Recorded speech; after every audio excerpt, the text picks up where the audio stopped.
Hello friends, welcome জানাচ্ছি আমার YouTube চ্যানেলে সবাইকে। চলে এসেছি আপনাদের জন্য আরও একটা নতুন ভিডিও নিয়ে। আরও একটা চলে এসে মেরিট লিস্টের আপডেট চলে এসে ক্যালকাটা ইউনিভার্সিটি অ্যাফিলিয়েটেড কলেজে মেরিট লিস্ট চলে এসছে এবং কলকাতার প্রথম কলেজে মেরিট লিস্ট। আমরা যে কাট অফ দেখছি এই মেরিট লিস্টে অসম্ভব কাট অফ, মানে এক্সপ্রেশন কী দেবো আমি বুঝতে পারছি না। একটা বিশাল পরিমাণের নাম্বার এবছর স্টুডেন্টসরা সত্যিকারের পেয়েছে এবং নাম্বার যেটা আমরা দেখতে পাচ্ছি তো শেয়ার করছি, কারণ আমি জানিয়ে দিই WBCAPর আন্ডারে যে সমস্ত কলেজেসগুলো রয়েছে তাদের তো ফর্ম ফিল আপ এখনও শুরু হয়নি, বাট যারা মাইনরিটি কলেজ বা যারা অটোনোমাস কলেজ গভর্নমেন্ট বা গভর্নমেন্ট এডেড কলেজ আছে তাদের কিন্তু ফর্ম ফিল আপ শুরু হয়ে গেছিলো এবং তাদের তো মেরিট লিস্টও পরপর আসছে। এর আগে তো মেদিনীপুর কলেজে মেরিট লিস্ট শেয়ার করেছিলাম, পাঁশকুড়া শেয়ার করেছিলাম, আজকের এখন শেয়ার করতে চলে এলাম স্কটিশ চার্চ কলেজে কলকাতা তাদের মেরিট লিস্ট। এবং মেরিট লিস্টে যে নাম্বার এসে বাপরে বাপ, কি মার্কস কি পার্সেন্টেজ এসছে স্টুডেন্টসদের বছর। তো চলুন দেখে নিচ্ছি আপডেটটা। যা নতুন এসেছে তাদের রিকোয়েস্ট করলাম প্লিজ সাবস্ক্রাইব করবেন, সঙ্গে থাকবেন সমস্ত আপডেটগুলো পাওয়ার জন্য। চলুন দেখে নিই যে এই বছরের ট্রেন্ড কি, যেটা আমি আপনাদের কিছুদিন আগেই শেয়ার করেছিলাম যে বিদ্যাসাগর ইউনিভার্সিটি অ্যাফিলিয়েটেড মেদিনীপুর কলেজটা দেখে যে এই সাবজেক্টগুলোতে বেশি আবেদন হচ্ছে, কলকাতাতে কোন কোন সাবজেক্টগুলোতে বেশি আবেদন হলো চলুন সেটা দেখে নিচ্ছি, আর পার্সেন্টেজ অফ মার্কসও কীরকম এলো সেটা দেখে নিচ্ছি। তো চলুন দেখে নিচ্ছি আপডেটটা। শেয়ার করে দিচ্ছি স্কটিশ চার্চ কলেজ কলকাতা তাদের যে ফার্স্ট মেরিট লিস্ট শেয়ার করে দিচ্ছি, কীভাবে দেখবে এবং কীরকম এলো সেটাও দেখবো আমরা। তো আমি অ্যাকচুয়ালি প্রথমে যেটা খুলেছি সেটা হচ্ছে নোটিফিকেশানটা, কারণ আমি এখানে একটু সিট ডিস্ট্রিবিউশনটা দেখছিলাম যেটা তোমাদের আমি শেয়ারও করেছিলাম। দেখো এখানে বাংলায় যেমন 44 রয়েছে, তো এরকম সাবজেক্ট ওয়াইজ রয়েছে, আমরা এক এক করে দেখবো। তো স্কটিশ চার্চে আজকে আমাদের মেরিট লিস্ট দেখার জন্য প্রথমে আসতে হচ্ছে আমাকে এই মেরিট লিস্ট অপশানটা আসতে হবে, এখান থেকে ক্লিক করে দেখতে হবে প্রভিশনাল মেরিট লিস্ট। এই প্রভিশনাল মেরিট লিস্ট বেরিয়ে গেছে এবং যার যার নামে বা কোনো কিছু প্রবলেম আসছে তোমরা ইমিডিয়েটলি কন্ট্যাক্ট করো, কারণ কালকের অবধি চেঞ্জেস হবে। তার পরবর্তী 14 তারিখে আসছে কিন্তু ফাইনাল মেরিট লিস্ট এবং ফার্স্ট অ্যাডমিশন লিস্টও চলে আসবে। তাই ফার্স্ট অ্যাডমিশন লিস্টে কাদের কাদের নাম আসবে বলে দিচ্ছি আমি, তার আগে একটু দেখে নিচ্ছি। দেখুন এখানে ফেজ 1-এ ক্লিক করলাম, এখানে শিফটে গিয়ে ডে ক্লিক করলাম, কারণ মর্নিংটা বিকমটাও দেখিয়ে দেবো। তার আগে স্ট্রিম ধরো আমি এখানে দেখলাম যে বিএসসি 4 বছরের অনার্স, তারপর এখানে চলে এলাম ধরো জুলজি ক্লিক করলাম, এখানে ধরো আমি ক্যাটাগরি চলে এলাম জেনারেল। এখানে দেখো এই যে তোমাদের আমি দেখাচ্ছিলাম এই যে লিস্টটা দেখাচ্ছিলাম, এখানে এই যে জুলজির জন্য টোটাল সিট রয়েছে 36টা, তার মধ্যে 17টা মাত্র জেনারেল, বাকিগুলো রিজার্ভ ক্যাটাগরির মধ্যে ভাগ রয়েছে।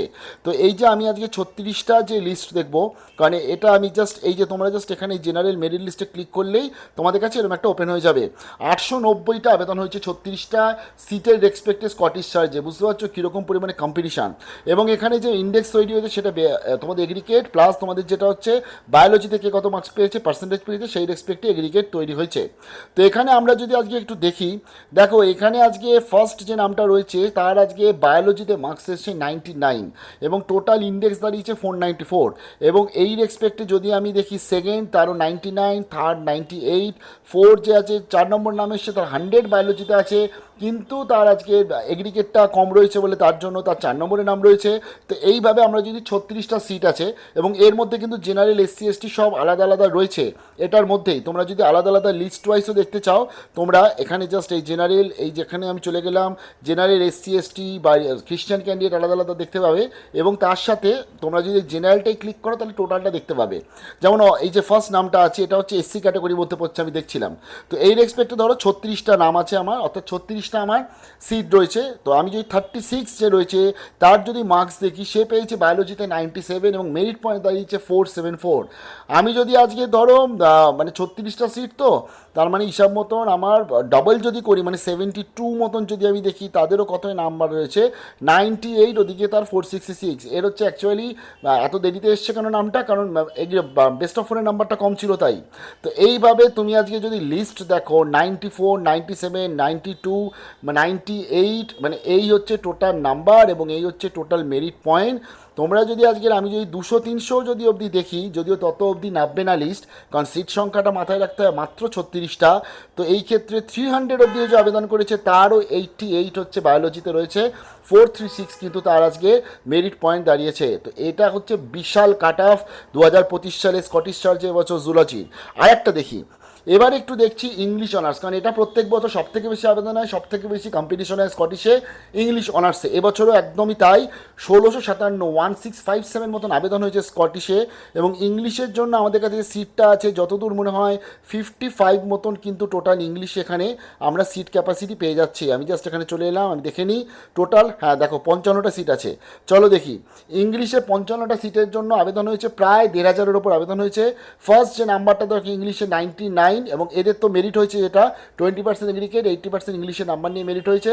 ফার্স্ট যে নাম্বারটা আছে সে ইংলিশে 99 পেয়েছে, 99 পেয়েছে। তার পরবর্তী দেখো 99, তার পরবর্তী 100 আছে এই অনুযায়ী, অর্থাৎ যেটা তোমার ওই এগ্রিগেট এবং ইংলিশটাকে মিলিয়ে যে মেরিটটা হয়েছে। এবং 99 তুমি মোটামুটি আমি লাস্ট কত অবধি দেখলাম, দেখো মোটামুটি 14 অবধি রয়েছে 99, তারপরে 15 যে রয়েছে 98 এসছে, তার পরবর্তী আবার 99, 99, 98, 97। তার ফলে যদি 55টা সিট আছে, যে 55 জনের ফার্স্ট লিস্টে নাম আসবে, তাহলে সেটা কত এলো, 97 এলো। বোঝা গেল তো, এটা একটা বিশাল পার্সেন্টেজ অফ মার্কস। এবং এগ্রিগেটের পার্সেন্টেজ দেখো, যদি আমি 55 অবধি দেখি, যে যেখানে লাস্ট নামছে 97, আর এগ্রিগেট বেস্ট অফ 4 সেক্ষেত্রে 96.50 চলে এলো। আর অন্যদিকে আজকে দেখো মানে বাংলাতে যে আজকে 55-এ দাঁড়িয়ে আছে, যার নাম্বার দেখছিলাম আমরা, সে বাংলাতে পেয়েছে, যদি কারণ টাই ব্রেকার হলে কিন্তু বাংলার নাম্বারটা দেখবে, তো সেক্ষেত্রে আজকে চলে এসছে সে বাংলায় 100 পেয়েছে। সো এটা একটা বিশাল পরিমাণে নাম্বার এবছর এসেছে এবং খুব ভালো কাট অফ হতে চলেছে।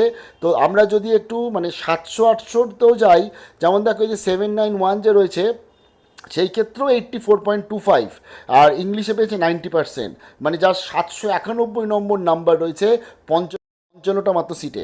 তো চলো দেখে নিচ্ছি পরবর্তী। এবার একটু শেয়ার করছি আরও একটি আর্টসের সাবজেক্ট, ফিলোসফি অনার্স। এই ক্ষেত্রে কিন্তু আবার চিত্রটা একদমই আলাদা, এবং এই ক্ষেত্রে আমাদের ফিলোসফিতে যে সিট সংখ্যা রয়েছে সেটা যদি আমরা একটু দেখি, লাইক ফিলোসফিতে এখানে আমাদের সিট রয়েছে কতটা সিট রয়েছে, 55টা সিট আছে ফিলোসফিতে, বাংলায় সিট আছে 44টা। তো ধরো আমরা আজকে যদি ফিলোসফি দেখি, 55টা সিটের মধ্যে মাত্র আবেদন হয়েছে 48, অর্থাৎ সবাই চান্স পাচ্ছে এখানে। যারা যারা আবেদন করেছে সে যে পার্সেন্টেজই হোক, লাস্টে এই যে 43% যে স্টুডেন্টস আছে এলিজিবল হলে সেও চান্স পেয়ে যাচ্ছে। তো তার ফলে 53%, 51% তারাও কিন্তু চান্স পেয়ে যাবে স্কটিশে ফিলোসফির জন্য, কারণ সিট সংখ্যার থেকে কম আবেদন হয়েছে। এটা নিশ্চয়ই খুব খারাপ যে দেখো কিছু কিছু সাবজেক্টে এত বেশি আবেদন, কিছু সাবজেক্টে খুব কম আবেদন হচ্ছে, অর্থাৎ চুজ করছে স্টুডেন্টসটা কিন্তু সেই মতনভাবে। তারপরে দেখি আরেকটা সাবজেক্ট বাংলা, অত্যন্ত জনপ্রিয়, যেখানেও খুব ভালো কম্পিটিশন হয়, কিন্তু স্কটিশে ব্যাপারটা আলাদা।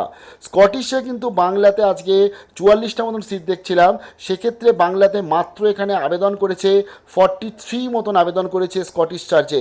তার ফলে এটা কিন্তু খুব দুঃখের, মানে দেখো সব এত কম আবেদন করেছে ওয়েস্ট বেঙ্গলে দাঁড়িয়ে, যেখানে প্রচুর বেঙ্গলি মিডিয়াম স্টুডেন্টস আছে যারা বাংলা ফার্স্ট ল্যাঙ্গুয়েজ নিয়ে পড়ে থাকে, কিন্তু স্কটিশে আবেদন কিন্তু সেরকম হয়নি। তার ফলে এখানে যারা যারা আবেদন করছে সবাই চান্স পাবে। লাস্ট যে নাম্বারটা রয়েছে, লাইক ধরো আজকে যে 64 বা 56 যে নাম্বারটা আছে, সবাই কিন্তু চান্স পেয়ে যাচ্ছে। তো আরও একটা আমি দেখছি, এবার হচ্ছে দেখি বিকম যদি দেখি, বিবিএতেও যথেষ্ট ভালো আবেদন হয়েছে। বিকম যদি 4 বছরের দেখি, এই ক্ষেত্রেও আজকে যে মর্নিংয়ে বিকম পড়ানো হয়, এবং এখানে তো বলে দিয়েছিলাম 60% এগ্রিগেট আর 40% accountancy, math, business math, tax বা সিএলপি, যে কোনো একটা সাবজেক্টে যেটা বেশি আছে সেই নাম্বারটা নিয়ে তোমাদের মেরিট হবে। এখানে দেখো আজকে যেটা এসছে, সব থেকে আগে একটু দেখে নিচ্ছি যে বিকমের জন্য এখানে সিট সংখ্যাটা কত এসছে। বিকমের জন্য এখানে সিট সংখ্যা রয়েছে 100 মতন সিট রয়েছে, এবং এখানে আবেদন হয়েছে বিকমে 1096, 1096, 10 গুণ বেশি আবেদন হয়েছে বিকমের। যেখানে 100টা যে সিট আছে, প্রথম যে নাম্বারটা আছে সেটা দেখি 100, দেখো রিলেটেড সাবজেক্টে 100-এ 100, অন্যদিকে এগ্রিগেটে 98.75 যার ফার্স্টে নাম রয়েছে। এবং সেই হিসাবে তোমরা যদি দেখো 98, 97, 96, 94, 92, তো চলো আমরা দেখে নিচ্ছি 100 অবধি কত এলো। 100 অবধি যেটা এসছে সেখানে 93 এসছে রিলেটেড সাবজেক্টে, এবং বেস্ট অফ 4-এর এক্সপেক্টে এসছে 93%, ফার্স্ট লিস্টে এসছে। বিকমের লাস্ট ইয়ার এরকম আশপাশে এসেছিলো, এবছরও কিন্তু সেরকমই এসছে। একটা জিনিস শেয়ার করি, আজকে সায়েন্সে বিএসসি অনার্স এবং অন্যান্য সাবজেক্টগুলো দেখছিলাম, লাইক দেখো আজকে ইকোনমিক্স মাত্র আবেদন হচ্ছে 367, সেরকম কিন্তু আবেদন মোটামুটি হয়েছে, এর মধ্যে ভালো চান্সই পেয়ে যাবে, বাট এবং আবেদনের সংখ্যাটা কিন্তু 367, খুব একটা মোটামুটি মিডিয়াম। অন্যদিকে আজকে দেখুন কম্পিউটার সায়েন্সের মতন একটা ইম্পর্টেন্ট গুরুত্বপূর্ণ সাবজেক্ট, মাত্র আবেদন হয়েছে 342 মাত্র আবেদন হয়েছে। অন্যদিকে আজকে কেমিস্ট্রি, এক্ষেত্রে 480 মতন আবেদন হয়েছে, এটাতে আমি খুব খুশি, কারণ কেমিস্ট্রি আবেদনটা বাড়ছে। কিন্তু ম্যাথামেটিক্সের আবেদনটা মাত্র 374 মতন আবেদন হয়েছে ম্যাথামেটিক্সে। অন্যদিকে আজকে যদি আমরা একটু ফিজিক্স দেখি এবং মাইক্রোবায়োলজি দেখুন আবেদন হয়েছে 1040, অর্থাৎ লাইফ সায়েন্স রিলেটেড ব্রাঞ্চে কিন্তু প্রচুর কম্পিটিশন এবছর হবে। লাস্ট ইয়ারে যেরকম হয়েছিল তার থেকে বেশি কম্পিটিশন হবে লাইফ সায়েন্স রিলেটেড ব্রাঞ্চে। আমরা একটু ফিজিক্স যদি দেখি 505, তাও মোটামুটি ভালো আবেদন হয়েছে ফিজিক্সের জন্য। তো এটা হচ্ছে টোটাল যে আবেদনগুলো হয়েছে, এবং তোমরা সেভাবে দেখে নিতে পারবে। সব থেকে বেস্ট আবেদন, বেশি আবেদন যেটা হয়েছে সেটা হচ্ছে নান আদার দ্যান ইংলিশ। তার পরবর্তী যদি আমরা দেখি মাইক্রোবায়োলজি বায়োলজি, তার পরবর্তী যদি দেখি সেটা হচ্ছে জুলজি।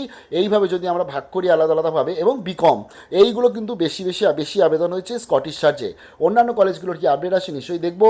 তবে কাট অফ এবছর খুব ভালো যেতে চাইছে, তার ফলে যারা যারা একটু মোটামুটি অ্যাভারেজ নাম্বার পেয়েছো এত তাদের মন খারাপ করবে না, এই লিস্ট অনেক আসবে, সবে মাত্র শুরু হলো। এরকমও হয়েছে ভর্তি প্রসিডিওর কমপ্লিট হয়ে গেছে, তারপর লাস্টে কি আবার স্কটিশ নতুন করে ফর্ম ফিল আপ করিয়ে শেষ শুরু করেছে, তার ফলে এত তাড়াতাড়ি মন খারাপ করো না। ভালো থাকবেন, বেস্ট অফ লাক।